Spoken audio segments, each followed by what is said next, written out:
Election commission ने ROs और डीआरओज की तरबियत रोक दी। लाहौर हाई कोर्ट के हुक्म पर 11 दिसंबर का नोटिफिकेशन मुअत्तल कर दिया। सूबाई इलेक्शन कमिश्नर्स को मुरासले अरसाल। अदालत ने पंजाब की ब्यूरोक्रेसी से रिटर्निंग अफसरान देने का नोटिफिकेशन मुअत्तल और समाअत के लिए लार्जर बेंच तश्कील देने की सिफारिश की थी।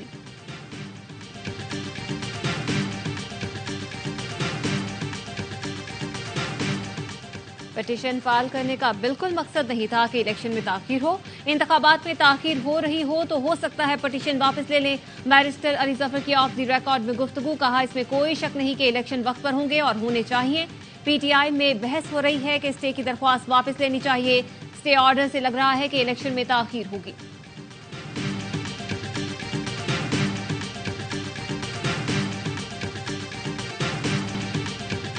और साहिवाल में पुलिस ने असलहे की बड़ी खेप की तरसील नाकाम बना दी। नाकाबंदी के दौरान एक गाड़ी से 114 पिस्तौल, 18 राइफल्स और हजारों गोलियां बरामद।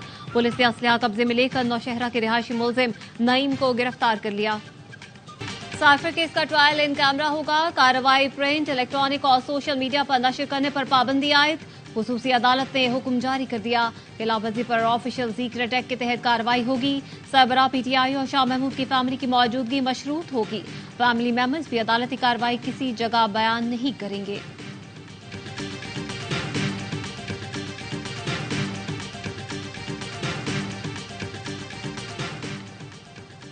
इस्लामाबाद बार एसोसिएशन का आम इंतखाबात मुकर्ररा वक्त पर कराने का मुतालबा। सेक्रेटरी बार का कहना है इलेक्शन में ताखीर का कहीं कोई जवाब नहीं, आइन में वाजे है और सुप्रीम कोर्ट ने भी फैसले में कहा इलेक्शन वक्त पर होने चाहिए। बर वक्त इंतखाबात के लिए इस्लामाबाद बार एसोसिएशन जद्दोजहद जारी रखेगी। गजा में इसराइल का जुल्म जारी। सेहूनी फोर्सेस का रफा समेत मुख्तलिफ इलाकों में रिहायशी इमारतों, मसाजिद और पनाहगुज़ीन कैंपों पर हमला। 24 घंटों में 180 फलस्तीनी शहीद हो गए। मजीद 2 सहाफी भी लुकमाए अजल बने। शहदा की मजमूई तादाद 18,700 से बढ़ गई। कमाल उद्वान अस्पताल का मुहासरा। अमले के 70 अफराद को यरगमाल बना लिया। गजा में सिर्फ 11 अस्पताल जुज़वी तौर पर फाल हैं। बच्चों की वैक्सीन खत्म हो चुकी। बमों की बरसात के बाद तूफानी बारिशों ने फलस्तीनियों की मुश्किलात मजीद बढ़ा दी हैं। गजा की 90% आबादी बेघर हो चुकी है। 70% बेघर फलस्तीनी अक़वाम मुत्तहिदा के स्कूलों में पनाह लिए हुए हैं। इस्राइली वज़ीर आज़म नेतन्याहू की डिटाई। कहा, हमें कोई चीज नहीं रोक सकती। फतह के हुसूल तक जंग जारी रहेगी। इस मरहले पर जंग बंदी हमास के लिए तोहफा होगी। अमरीका ने इसराइल को गजा में शहरियों की अमवात पर अपनी तशवीश से आगाह कर दिया। अमरीकी कौमी सलामती के मुशीर जॉन कर्बी कहते हैं इसराइल को शहरियों के खिलाफ फौजी कार्रवाइयों से मुताल्लिक खबरदार किया है। हमें तहफ़्फ़ुज़ात थे और हमने इन खदशात का इजहार कर दिया। इससे पहले अमरीकी सदर जो बाइडन ने कहा था गजा पर अंधाधुंध बमबारी से इसराइल आलमी हिमायत हो रहा है।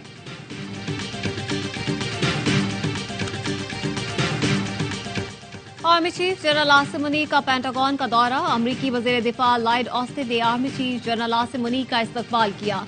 अमरीकी महकमा दिफा के मुताबिक दोनों की तफसीली मुलाकात हुई, जिसमें इलाकाई सलामती की ताज़ा सूरत हाल और 2 तरफा दिफाई ताउन पर तबादला ख्याल किया गया। ज़राए के मुताबिक इस मौके पर अफगानिस्तान से दहशतगर्द कार्रवाइयों पर भी गुफ्तगू हुई।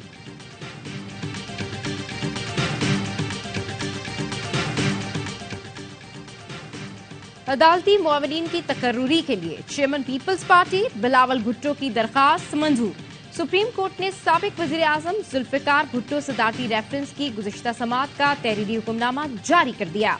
अदालत ने हुक्मनामे में कहा खालिद जावेद, सलाहुद्दीन अहमद, जाहिद इब्राहिम, यासिर कुरैशी और रीमा उमर को अदालती मुआविन मुकर्रर किया जाता है।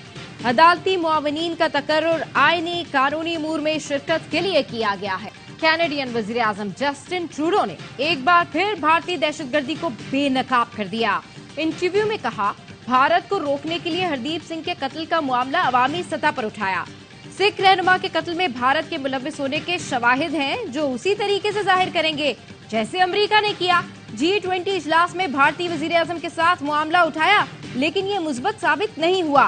भारत ने मीडिया में गलत और जाली खबरों के जरिए हमें कमजोर करने की कोशिश की, जो मुज़हका खेज है।